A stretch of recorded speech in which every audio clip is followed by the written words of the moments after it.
Welcome to my latest video, exploring old railway lines. On this journey I'm going to be looking at the Wellington to Craven Arms line in Shropshire. And if we look at this map, Wellington is between Shrewsbury and Wolverhampton. And we're going to follow the line from Wellington down through Ketley, down as far as Horsey and Dorley. On this part of the line we'll see the Telford Steam Trust, which is a steam heritage railway line. We'll then follow the line down through Lightmoor to Coalbrookdale and across the Severn Valley, and we're going to work our way up to Much Wenlock, a steep incline up to Much Wenlock, and the very scenic journey through Wenlock Edge, down the Apedale to Craven Arms, which is between Shrewsbury and Hereford. But my starting point is about a quarter of a mile just off the junction from Wellington. Well, I've come about a quarter of a mile from the start of the line at Ketley, and you can see here that the track bed is still well established, grassed over, but clearly we've got a good walkway on the first part of our journey.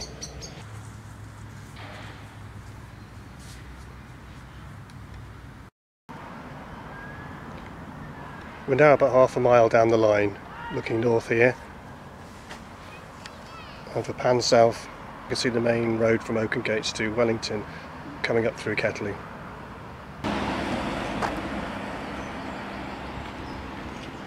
For this next stretch of the line is a nice bridleway, and we can clearly see the pathway following the old line. This pathway should take me some way to Lawley Common, although I think the track's going to disappear at some point.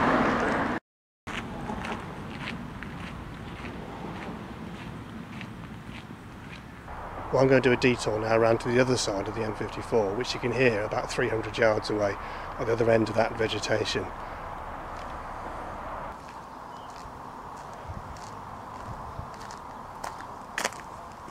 We now lose the track bed from here up to Heath Hill. In this part of Telford we have a whole massive redevelopment programme going on, with a whole town being built inside a town. Something like 6,000 houses being built here, and in the distance you can see a Morrison's store, and the railway line went just about right through where that store is in the distance. Well, there are plans to extend the Horsey Steam Trust northwards, but it certainly won't be coming as far as this. And here we can see the old track. This part of the track is just north of Heath Hill Tunnel. This is the hopeful extension of the Horsey Steam Trust, and round the corner is Lawley Common. And it won't go any further because of the development in the distance, which I've already spoken about.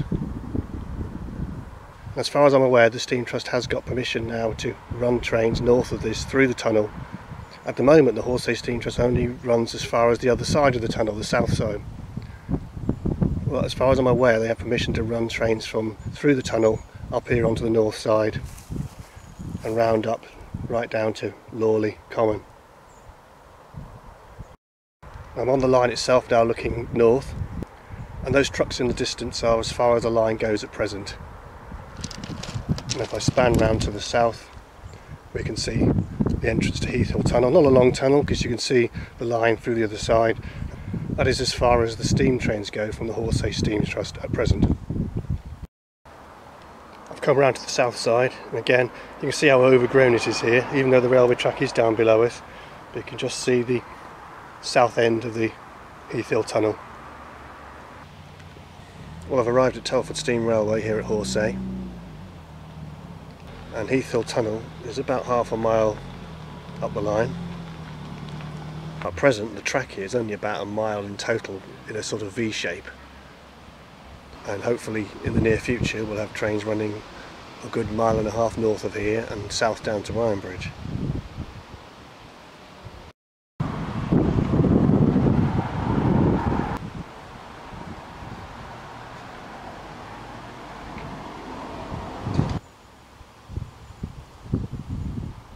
Now this part of the railway is called Spring Village. Horsey Station is over there on the V, which starts at that signal that you can see in the distance. Well, we're going to take a ride up north from Spring Village. No steam trains here at the moment because their steam train has been maintained What's the time span for the expansion of the line? I know you're building a station at Lawley Common, aren't you? We are, yes. What's the time span for that? We're opening Lawley Easter next year. How far north of the tunnel does that go? It's about a third to a quarter of a mile. Right. And what about south? Is that still a possibility? Is it taking this line south? Is it? Yeah, we lease the track bed right through to the edge of the Ironbridge bypass and right back to the junction at Lightmoor, where you would need Network Rail. So that's all secure on a lease down that way. What sort of time span we're talking about there? Several years, I'd imagine. We're opening Lawley at Easter, and then following year, so next summer, we'll be relaying track southwards. So I would like to think that the following Easter, sort of 2016, we'll be opening something southwards. I wouldn't like to say how far, but something. What's the intended destination? I mean, is it Ironbridge? You really want to get down to Ironbridge? Yeah. Well, Buildwas is the. Yeah. Have you? Maybe one day into Ironbridge itself. There's all sorts of problems with going back into Ironbridge itself. One of them at the moment being that there's a cooling tower in the way. But we don't know the future of the power station, do we? Because that's going, isn't it, eventually? Yeah, and you don't know the future of what the cooling towers will do after either. It's not a guarantee that just because the power station closes that the cooling towers are taken down.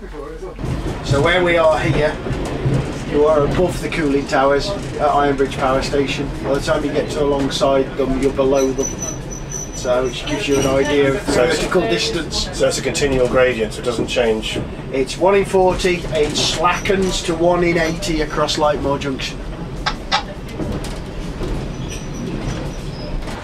Well, we've arrived at Horsey and Dawley station. And the train is now going to shuttle back to Spring Village. I've just come up on the bridge where we get an even better view of the station here at Horsey and Dawley. Well, here at Horsey and Dawley station, they have a really fantastic model railway.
Well, as we look south from the station, what interests me now is what obstacles are in the path to actually take this line all the way down to Ironbridge.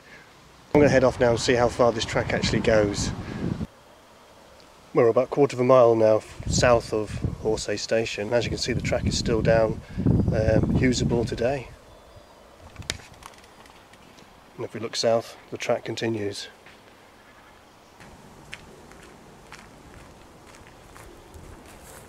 I've just walked down a stretch of about half a mile and I'm about a mile away from the last location. As you can see, the track bed's long gone here. We've got a well-trodden path, heavily grassed over, but as you can see, a long time since railways ran down this path. No shortage of old sleepers here. And here we can see the track as it was, and it's been left here as they've tarmacked the road.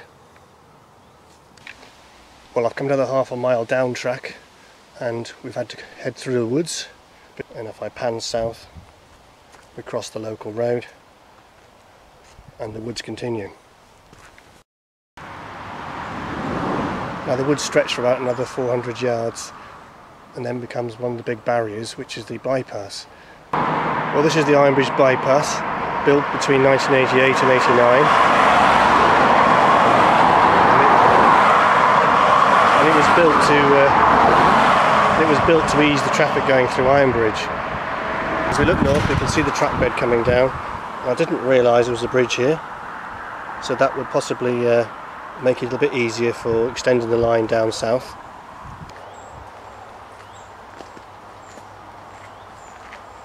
And here we are, here's the power station line, and this is where it joined on, and this was the junction. So that goes due east towards Shifnal, but branches up onto the Wellington to Wolverhampton line.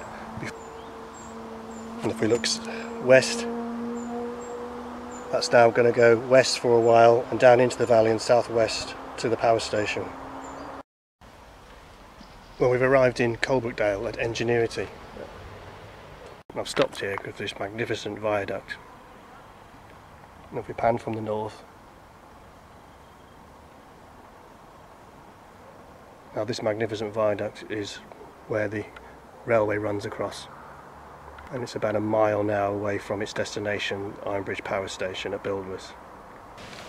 Well, we made it down to the River Severn, very idyllic here by the rowing club, and you can see here a fantastic bridge which takes the power station line across over to the other side of the river to the south bank, and actually joins the Severn Valley Railway as it used to be. The power station is just in the distance and actually uses part of the Severn Valley line. From here we'll go and have a look at it from the other side. Well, this is the far end of the power station near Buildwas on the south side of the river, and you can see the tracks and the sidings. And interestingly, this is the one part of the Severn Valley Railway which is still running, which is not between Bridgnorth and Kidderminster. Here up the hill it's about 2 to 3 miles to Much Wenlock, a steep climb up into Much Wenlock.